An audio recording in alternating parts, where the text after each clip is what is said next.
Alors, il existe deux types de parcours en ce qui concerne les victimes de violences. Dans un premier cas, lorsque la victime est gravement blessée, elle est habituellement prise en charge par les sapeurs-pompiers et le SAMU et est admise dans un service hospitalier.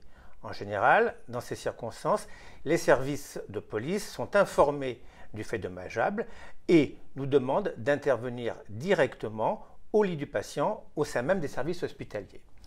Dans les autres cas, heureusement le plus fréquent, la victime n'est pas trop gravement blessée et peut se diriger par ses propres moyens auprès d'un service enquêteur, police ou gendarmerie, afin de déposer une plainte.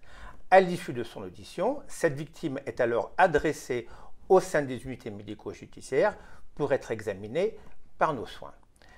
L'examen médical, et plus particulièrement médico-légal, va consister en un examen bien sûr clinique de la victime, en une description précise des lésions qu'il présente. Parfois, les photographies sont réalisées. L'ensemble de ces constatations vont faire l'objet ultérieurement de la rédaction d'un certificat destiné aux services enquêteurs, police ou gendarmerie et ultérieurement aux magistrats du parquet.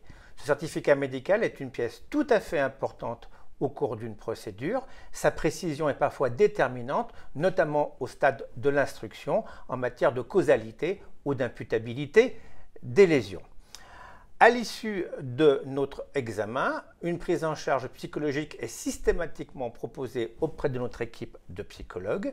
Celles-ci vont apprécier le retentissement psychotraumatique des violences subies. Soit elles pourront prendre directement en charge ces patients, soit elles les adresseront à des structures complémentaires.